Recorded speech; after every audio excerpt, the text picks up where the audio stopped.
नांदेड़ जिले में गुज़िश्ता 4 दिनों से मुसलसल बारिश के सबब नशेबी और दरिया के किनारे इलाकों में खतरे की सूरत हाल पैदा हो गई है। जिले के कई तालुकों में रिकॉर्ड सतह की बारिश हुई है। विष्णुपुरी डैम के बाला हिस्से में वाक़े सिद्धेश्वर और यलदरी डैम मुकम्मल भर गए हैं और इनका इखराज भी तेजी से बढ़ रहा है।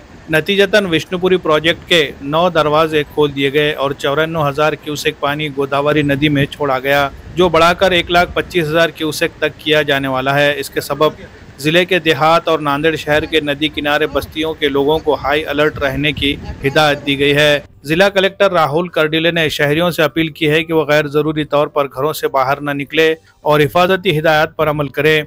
नांदेड़ जिले के मुखेड़ तालुके में बादल फटने जैसे बारिश होने की वजह से यहाँ के लेंडी डैम के असर वाले इलाके, लातूर के उदगीर और कर्नाटक के बीदर तालुकों में गुज़िश्ता 2 रोज़ शदीद बारिश के सबब सैलाबी कैफियत पैदा हो गई। मुकरमाबाद मंडल में 206 मिलीमीटर बारिश रिकॉर्ड की गई।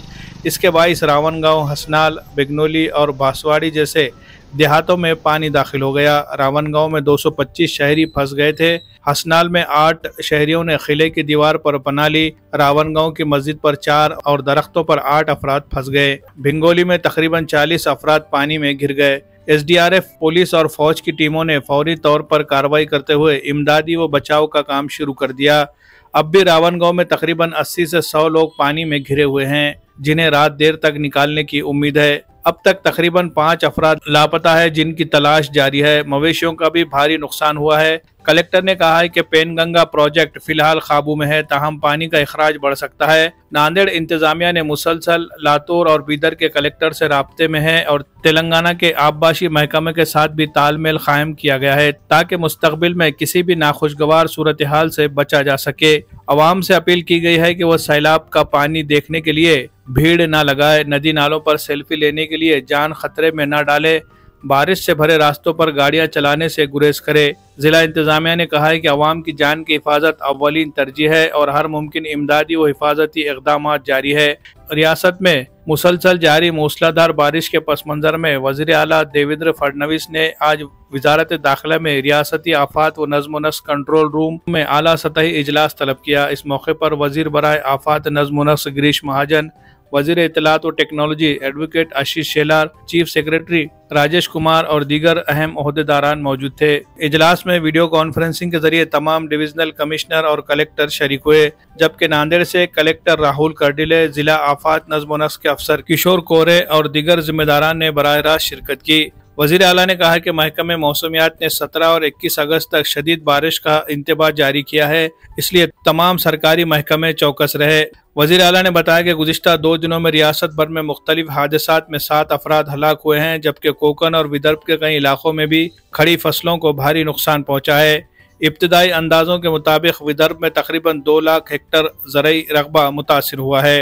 Bureau report, MCN Urdu news. लेंडी धरण आहे, त्याच्या प्रभाव क्षेत्रामध्ये आणि लातूरच्या उदगीर तालुका आणि बिदर जिल्ह्यामध्ये कर्नाटकच्या काल अतिवृष्टी झाली। विशेषतः जे मुकरमाबाद मंडळ आहे त्याच्यामध्ये 206 mm पाऊस झाला आणि त्यामुळं जो लेंडीचे प्रभाव क्षेत्र असलेले जे गाव आहेत त्याच्यामध्ये मोठ्या प्रमाणावर पाणी घुसलं होतं। त्यामध्ये मेजरली अफेक्टेड जे गाव होते त्यामध्ये रावणगाव, हसनाळ, भिंगोली होतं आणि त्यानंतर बांसवाडी होतं। यामध्ये 225 नागरिक रावणगावमध्ये अडकले होते। हसनाळमध्ये 8 नागरिक एका बुरुजावर त्यांनी आश्रय घेतला होता। मशिदीवर रावणगावमध्ये 4 लोक अडकले होते। त्यानंतर झाडावर 8 नागरिक रावणगावमध्ये अडकले होते। भिंगोलीमध्ये साधारणतः 40 नागरिक होते।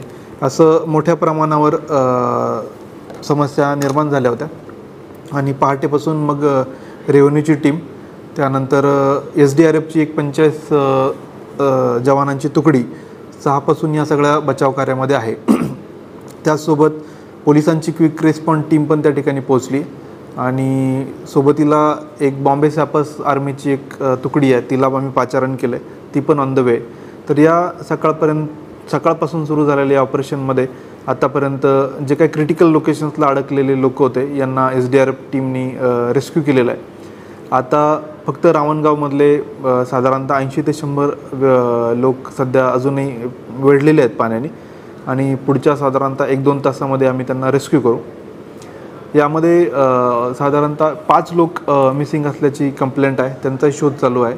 त्याचसोबत जनावर जे कॅटल आणि बकऱ्या आहेत त्यांचाही मोठ्या प्रमाणावर लॉस झालेला आहे अशी माहिती समोर आलेली आहे.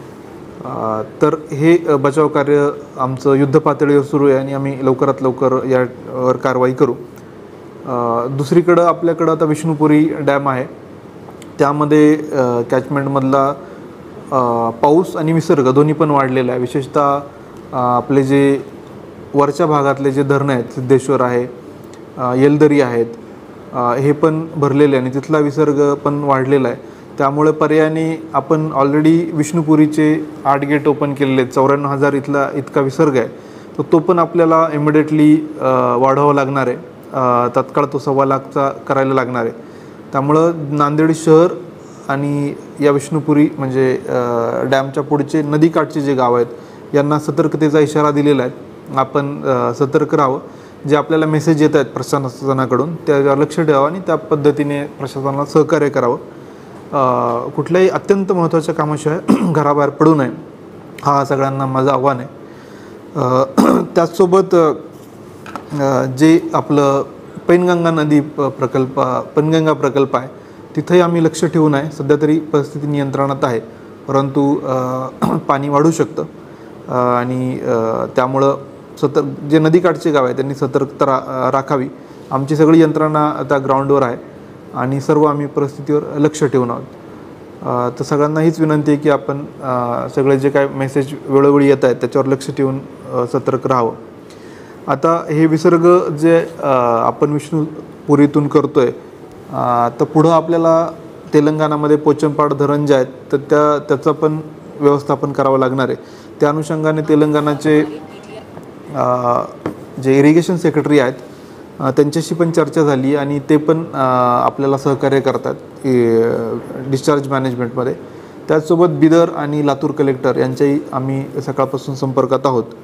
तो तिथला अनकंट्रोल जो डिस्चार्ज येतो आहे तर तो त्याचे काय फ्लो लेवल्स आहेत तर त्यावरून आम्हाला इथलं पुढची काय कारवाई करायची याचे इंडिकेशन मिळतील. तर या पद्धतीने प्रशासन पूर्ण तयार आहे. यासोबतच एक अजून आवाहन मी करू इच्छितो की आता जे काय पुराचं पाणी पाहायला अनेक लोक गर्दी करतात किंवा त्यामध्ये अतिउत्साहामध्ये सेल्फी काढतात. सहस्रकुंडमध्ये पण फार मोठ्या प्रमाणावर लोकांची गर्दी होती.